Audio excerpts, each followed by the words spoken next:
Hey guys, so this is the Taira129, and if you've been thinking about getting something for long range FPV but thought the cost was too high, definitely should check this one out.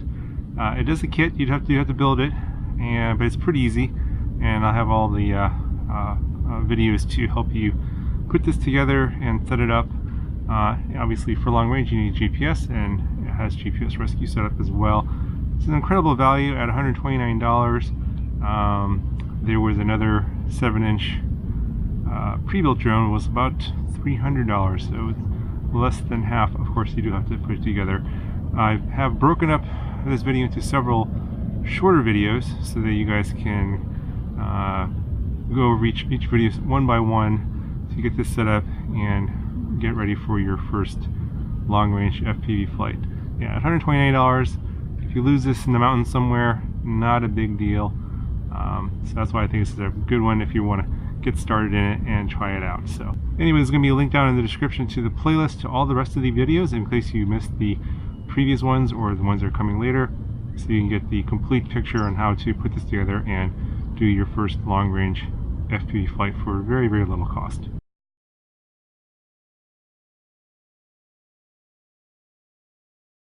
Okay, so a couple quick things before I get into the flights. First off, the very first flight, I did not have the GPS in this position with the foam like this. I had it oriented differently. It was a little bit, I had the camera mount a little bit further back, and then the GPS was kind of tucked behind the camera mount and a little bit lower and parallel to the top plate. And that did not work out so good. I did not get any satellites at all, so I had to fly without the GPS rescue. So I didn't test that in the very, very first flight. And then I rearranged the foam here like this to get the GPS a little bit further up and at an angle. Still too close to the VTX antenna, I know.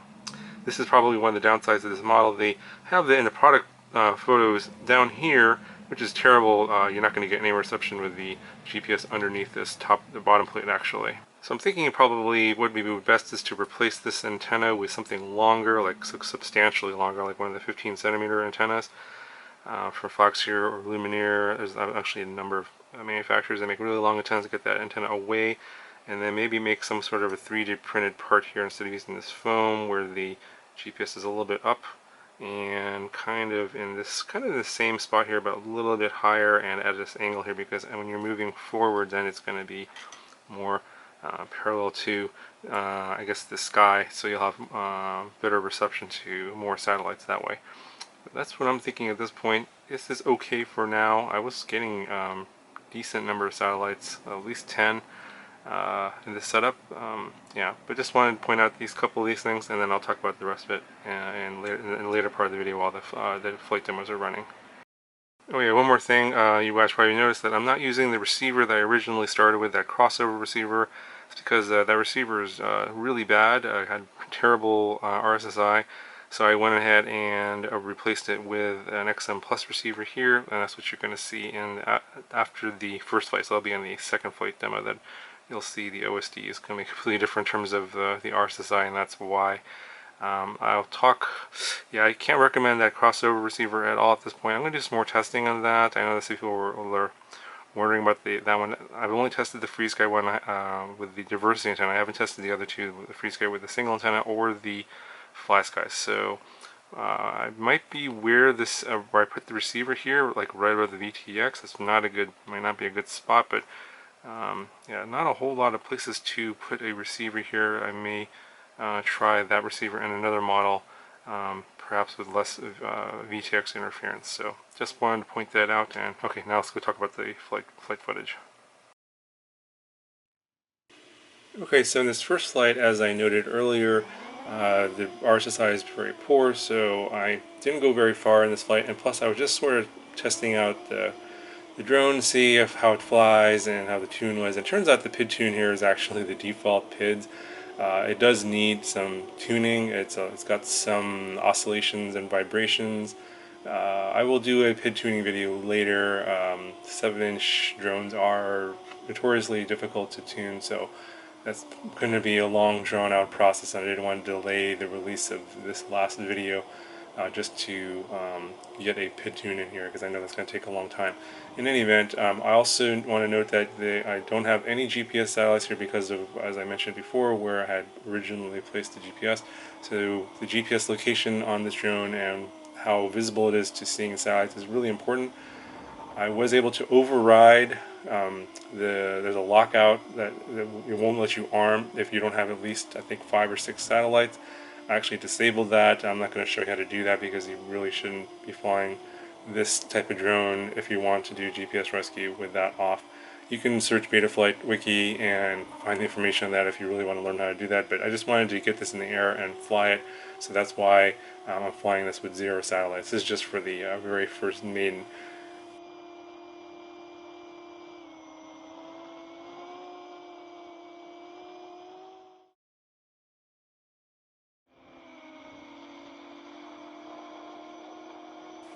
So here for the second flight, I actually came back, I think it was the next day or the day, a couple days after. It's a much windier day, so you're going to see a lot more shaking, oscillations in the flight. And also keep in mind this is footage coming from the RunCam 5 and not the GoPro Hero Session 5, so I do, I haven't made my RunCam 5 video yet, but I'm noticing that there's more jello on the RunCam 5 versus the Hero Session 5 on the exact same drone, so something to keep in mind if you're seeing vibrations and jello, that might actually be more the camera than the drone. That I need to figure out, and I'll tell you guys that later. But just keep in mind this is HD footage from the RunCam 5. Now I did trigger the GPS rescue here, as you can see. Basically I go into stabilize mode first, that's the way I have it set up on my Switch, and then I triggered the rescue mode, and that actually is working fine as expected. I've done that many times before, and I'll put a link down in the description to a GPS rescue video I made many months ago. This I know works now. You'll see as I'm flying around here in this area some more, because of the sort of sketchy location of where my GPS is, the satellite number bounces around, and a couple times it goes below, I believe, 6 or 5 satellites, and you'll see on a warning on the screen saying that GPS rescue not available. And that's actually something that they turned on, and normally that's not turned on, but it's good. It's a good thing that they did turn that on in the settings. It will tell you when you don't have GPS rescue available to you, because if you're below a certain threshold, it does not trigger GPS rescue. So that's something that basically the location of the GPS on this drone really needs to be addressed, and I'm going to address that in a future video.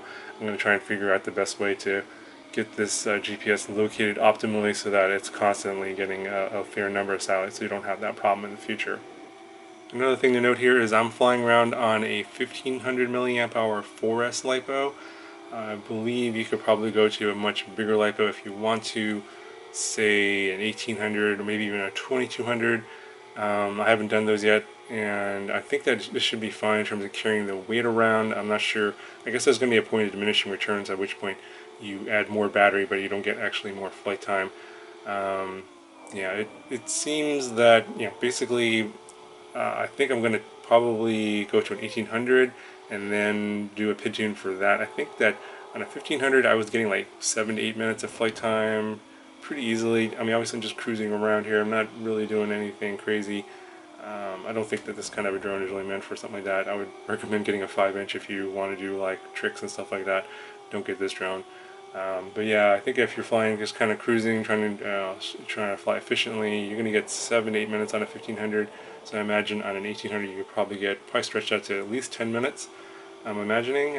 Obviously I haven't tested it yet, but yeah, these motors and prop at this weight size, this KV, seems to be pretty efficient, and you should be able to go pretty far obviously with the right receiver on here. Obviously not with an XM Plus.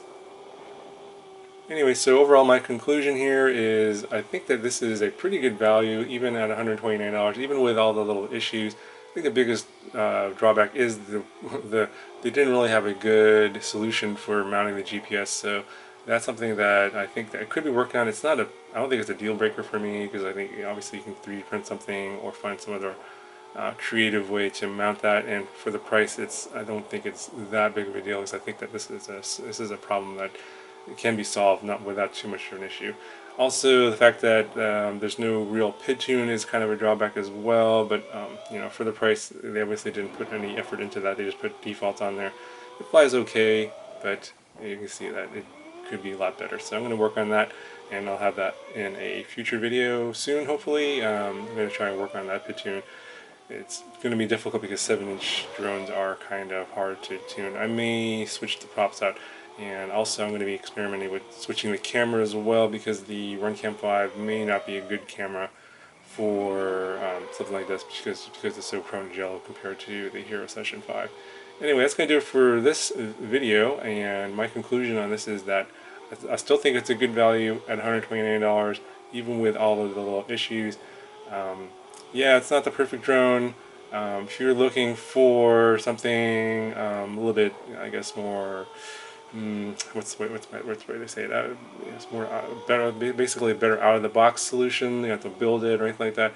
Check out my other video on the Crocodile 7, the GEP RC. It's a very complete drone. Comes with a PID tune. It's already pre-built, and it does cost more than twice as much. I think it's like $270 versus $130. That's more than double. But you know, it takes care of all these little issues for you, and it's ready to go. And that one is going to be a better solution for those of you guys that don't want to deal with all these little hassles, but have the money to go ahead and pay for that, and not necessarily the time to build and tweak and all that kind of stuff with this particular model. Anyway, that's going to do it for this video. Stay tuned for more on this model soon, hopefully. And yeah, let me know if you have any questions down below, and I'll talk to you guys in the next one.